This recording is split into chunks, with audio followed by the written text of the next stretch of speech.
Olá pessoal, sejam todos muito bem-vindos a mais um vídeo e hoje vamos falar um pouco sobre os derivativos, tá? Então, são ferramentas que podem desde proteger o pequeno agricultor ou mesmo quebrar bancos centrais, tá? Vai ser uma aula. Então, o que são derivativos? Ao mesmo tempo que vai ser interessante, confesso que é um certo desafio para explicar, porque é um termo um pouco mais complexo, tá? Então, pode pausar e voltar o vídeo quantas vezes forem necessários, ok? Então, os derivativos, eles são contratos financeiros cujo valor deriva de outros ativos, tá? Então, o valor deles vai depender de como outros ativos vão performar, se esses ativos vão ter o seu preço depreciado ou apreciado, e qualquer ativo que você quiser, desde ações, commodities, moedas, juros. Então aí já começa um leque bem abrangente de ativos que você pode realmente apostar se aquilo vai ter o preço aumentado ou reduzido, tá? Então, eles não são os próprios ativos em si. Quando você está operando um derivativo cambial, ele não é o câmbio, mas ele está variando conforme o câmbio, ok? Então, é interessante a gente fazer essa distinção, tá? Porque eles são realmente contratos cujo valor vai derivar dessas variações, tá bom? E eles permitem que os investidores e as empresas, enfim, os compradores, eles fixem o preço de ativos hoje para transações futuras. Como o futuro ele é incerto, tem pessoas que podem ter uma opinião que, conforme a leitura de mercado, que o mercado vai estar bem, podem então chegar a um acordo para se proteger ou especular em relação a isso, ou ganhar dinheiro ou se proteger. Então, eu acho que vai ficar um pouco mais fácil de entender dando os exemplos e utilizando algumas analogias, tá bom? Então, quais são os principais tipos de derivativos? São os três grandes ali. O primeiro deles são os contratos futuros. Então, é um contrato ali basicamente de compra ou venda de algum ativo que será realizado no futuro sob um preço já estipulado. Então, é muito comum isso no agro. Vou dar um exemplo mais à frente, mas eu vou falar aqui agora também até para ficar bem didático. Então, pense que você produz milho. Você não sabe quanto que o milho vai estar custando daqui a 6 meses, quando a princípio sua produção vai estar pronta 100%. Então você já define um preço e o comprador já define quanto que ele vai pagar também, de modo que você já saiba mais ou menos quanto que você vai ganhar por essa produção. E aí realmente vai ter que ser aquele contrato por aquele preço. Se o milho tiver muito barato no mercado e você fixou por um preço ali bem mais caro, para você é vantajoso. Agora, se o milho de repente tiver uma disparada, que o mundo inteiro parou de produzir, aí você vai estar perdendo dinheiro, vai estar deixando de ganhar dinheiro por conta disso, que você já fixou o preço, tá? Então, é uma forma de você ter uma certa previsibilidade de caixa. Mas eu vou dar mais exemplos adiante, tá? Opções. Então, vamos pensar em opções como nossos seguros, tá? Quando nós compramos opções, nós temos o direito de executar essa opção, né? Então, nós não temos obrigação de executar, mas de comprar ou vender alguma coisa a um preço fixo, tá? Então, como que funciona o seguro? Você paga o seguro do seu carro, sei lá, você paga ali R$ 200 mensais no seu seguro. Você não é obrigado a acionar o seguro. Se de repente alguém só encostou no seu carro e fez um amassadinho, o valor da franquia que você vai pagar não compensa você acionar. Então você não é obrigado. Mas se de repente você teve o carro furtado ou teve uma perda total, aí você aciona, você tem a opção de acionar o seguro. E para isso você paga um prêmio mensal, né? Que é o valor, como eu falei no exemplo, de R$ 200. Já os swaps. Então, se os derivativos são complexos, acho que os swaps eles são até um pouco mais interessantes ainda, né? Em termos de complexidade. Porque ele envolve troca de fluxos financeiros, tá? Então vamos traduzir o termo swaps a grossíssimo modo como uma conversão. Então pensa que você tem alguma dívida e você paga nessa dívida juros fixos. Mas você acha que de repente determinado índice pode cair, o IPCA pode cair. Então você pode fazer um swap, né? De repente trocar, ao invés de pagar os juros fixos, pagar a IPCA, dependendo, você faz a conversão, né? A pessoa paga o fixo e você paga o IPCA. Eu vou dar exemplos ali para ficar um pouco mais ilustrativos, mas a grosso modo tentem visualizar dessa forma, né? É uma conversão ali de taxas, basicamente, tá bom? Então vamos para os contratos futuros, tá? Então são compromissos firmes de compra ou venda de um ativo específico no futuro por um preço predeterminado. Então, como o caso do produtor de milho. Se você quer se proteger de uma variação, você pode utilizar esse mecanismo. Mas se você acha que de repente você vai estar especulando, tá? Esses contratos eles são negociados em bolsas organizadas, né? Então tem instituições, a B3 mesmo tem uma seção dela que cuida disso. Isso, como eu falei, é muito comum em comunidade em relação a commodities agrícolas e como índice de ações também, ou mesmo no mercado cambial. Bom, então vamos utilizar alguns exemplos práticos que acho que vai facilitar um pouco a compreensão, tá? Então vou pegar o exemplo do produtor de soja. Vamos supor que ele está temendo a queda no preço do seu produto no mercado, que de repente ele está receoso de ter alguma guerra ou uma crise ou algo do tipo. Então o que ele faz? Para se proteger, ele vende contratos futuros do preço de soja hoje, já travando o preço de venda para daqui a alguns meses, quando tiver a colheita futura. Então assim, ele já sabe que vai ter o preço, pelo menos o que vai ter que pagar, ok? Então basicamente é isso. Então caso o preço da soja cair, aí ele vai estar protegido, porque ele já fixou um preço que é maior do que o valor atual da queda, tá? Mas se o cenário de alta for vantajoso para a soja, se ela tiver ali uma explosão para cima do preço, aí ele vai estar deixando de ganhar dinheiro, mas é um contrato que tem que ser cumprido. Já as opções, então comprar por opção, é um direito de você escolher. Então temos ali as principais, né, que são a call, que é a opção de compra, e a put, que é a opção de venda. Então, como eu comentei do seguro, né? Só que no caso do mercado financeiro, quando você vê que um ativo está valorizando, né? Você tem ali um preço de strike, né, que é o preço fixado dentro do prazo determinado.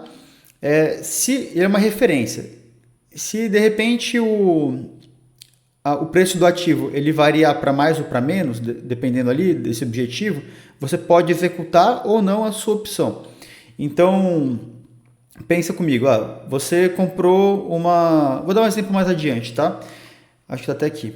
Você pega uma opção de compra da Petrobras com um valor de R$30 de strike, né? que é o valor dela atual, mais R$2 de prêmio por ação. Então, o strike ali ele é referência. Vamos supor que essa ação ela suba para R$40. Ok. E aí você quer exercer a opção, né? Você fixou o preço de R$30, né, pela compra. Ok. Então você vai poder comprar basicamente você vai ganhar na diferença, nessa opção. Você pagava ali R$2 de prêmio por ação, então custo de R$32, né, que é o strike mais o prêmio. E agora que está valendo 40, então você vai lucrar R$8. Se tivesse feito isso aí com 1.000 ações, você teria um lucro de R$8.000. Só você ter um exemplo, tá? Então por isso que pode ser interessante para os especuladores. Agora, se a ação cair para R$25, ou seja, um valor abaixo do strike, aí você não exerce, porque não vai ser vantajoso para você. Você tem a opção de não executar, tá tranquilo. Você só vai ter o custo ali do prêmio, né? Os R$2 por ação, tá bom? Então, o que vale lembrar isso é que o comprador da opção, ele paga um prêmio, tá? É como se fosse de fato o seguro mesmo, tá bom? Já os swaps, você está literalmente trocando fluxos financeiros, né? Você está, de repente, por exemplo, trocando taxa de juros pós-fixados por juros fixos, ou vice-versa, né? E assim você consegue ter mais ou menos uma previsão do quanto que você vai pagar. É utilizado muito isso no mercado cambial, justamente para proteção, principalmente para empresas que trabalham muito com importação ou exportação. Eu vou dar um exemplo aqui. Vamos supor que tem uma empresa que ela tem uma dívida de 10 milhões de dólares, em dólares, beleza. Concorda comigo que se o dólar vale R$5 hoje, então em reais essa dívida é de 50 milhões de reais, certo? Então 10 milhões de dólares, se o dólar está R$5, então a dívida é de 50 milhões de reais, certo? Beleza. E se de repente tiver uma variação cambial, e se o dólar passar de R$5 para R$6, então a dívida vai passar para 60 milhões de reais. Então isso vai ter um custo de 10 milhões de reais a mais. É muito dinheiro. Então o que algumas empresas podem fazer? Um swap.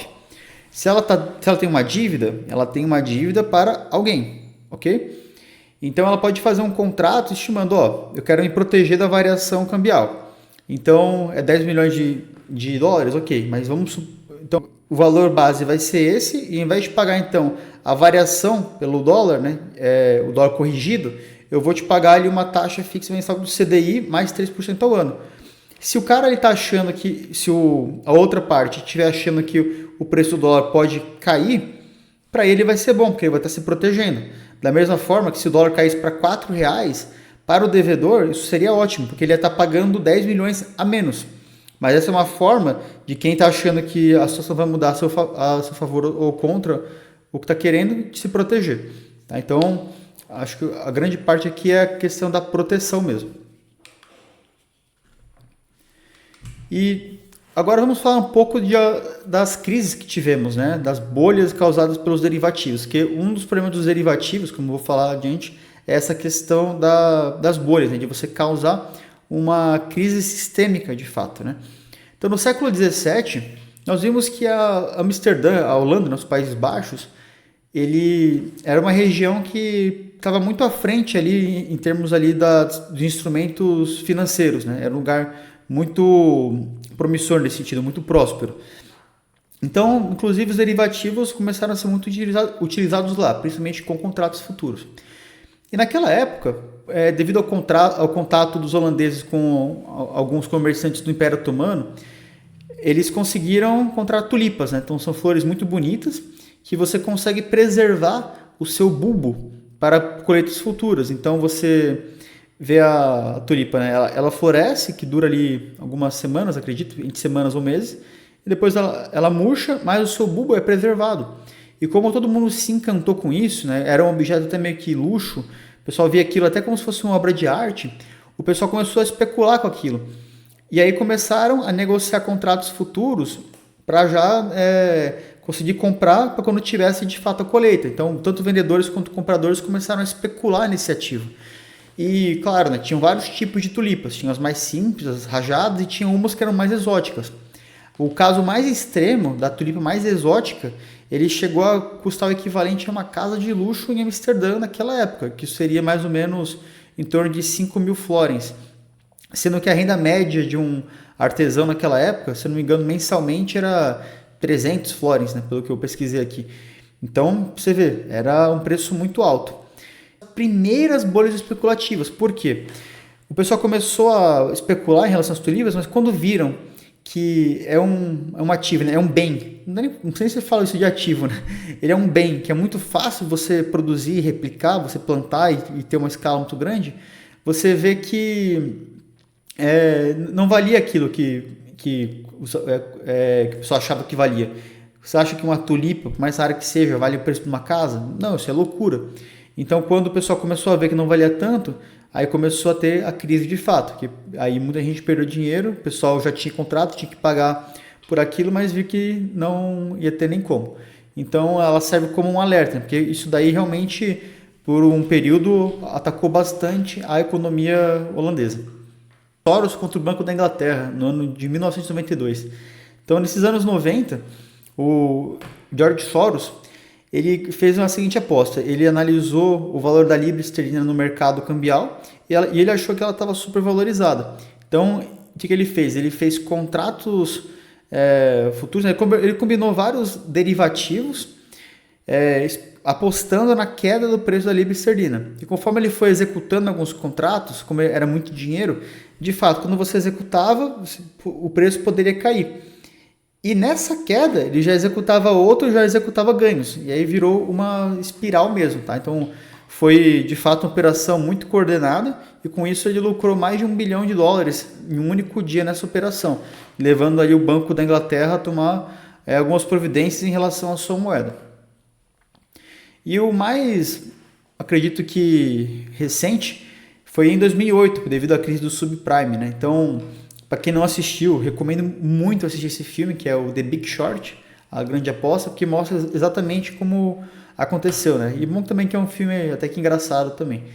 Então, basicamente, você tinha os CDOs, né, que funcionavam como CRIs, Certificado de Recebíveis Imobiliários, emitidos pelas instituições securitizadoras, e eram vistos como ativos muito seguros, porque até então, hipotecas em dia, toda a sua dívida imobiliária estava sendo paga.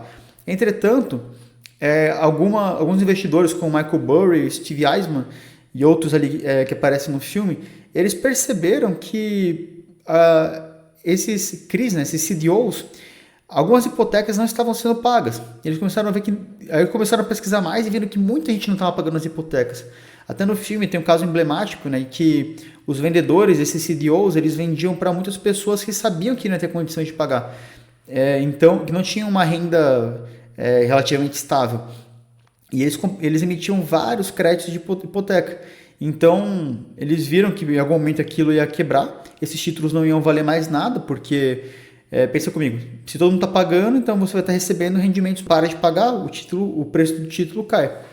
Então, eles apostaram, fizeram apostas ali milionárias e obtiveram ganhos bilionários em ativos chamados CDS, né, que são opções, né, são seguros contra calote. Então, se o título ele valesse $100, é um CDO, mas depois do calote comprovado, ele agora passa a valer $10, então $90 de diferença, esse é o valor que eles iam receber. Só que eles fizeram isso com valores altíssimos. Então, o pessoal teve que pagar ali centenas de bilhões de dólares para poder compensar a CDS, que eram as opções. Então, esse evento ele mostrou a dualidade dos derivativos, né? Que enquanto uns ganharam muito com isso, outros se arregaçaram mesmo, né? Outros perderam muito dinheiro, mas na hora de vender o CDS, ninguém foi obrigado a fazer aquilo, né? A seguradora que emite aquilo, então foi isso, né? Então, assim, vemos que são instrumentos interessantes para proteção, mas também podem ser perigosos. Então, alguns benefícios dos derivativos, só para a gente fazer um apanhado geral. Eles nos protegem contra riscos, no sentido ali de, se você produz alguma coisa, uma proteção, né, um hedge, te oferecer isso, né, se você negocia um preço futuro acima ou o que você deseja obter. Te ajuda a ter um planejamento de longo prazo, principalmente já garantindo a previsibilidade de receita. E também constitui ferramentas importantes no mercado financeiro, porque o pessoal consegue fazer isso com vários ativos também. Isso também produz liquidez no mercado. E quais são os principais riscos derivativos?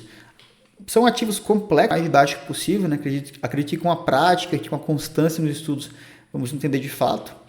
Tem o efeito da alavancagem, que você pode de fato ter um ganho muito grande com isso, mas é uma aposta. Se de repente a tua operação não sair como previsto, você vai ter um prejuízo de fato, né? Então, pode, como eu comentei, né, desde proteger o agricultor até quebrar um banco central. E isso ficou bem evidente ali com as bolhas especulativas, seja das tulipas no século XVII, até com o subprime nos anos 2008. Então é isso, pessoal. Fico por aqui. Fique a reflexão final de que os derivativos eles não são maus e nem bons por natureza. Eles são ferramentas. São ferramentas tal qual eu estou usando um microfone, minha iluminação, meu computador. A questão é como que a gente vai usar eles, tá? Então, o pessoal às vezes pode acabar tendo ali opiniões um pouco emotivas em relação a isso, mas são instrumentos e devem e precisam ser utilizados com cuidado e com sabedoria, tá bom? Muito obrigado e nos vemos no próximo vídeo. Até mais.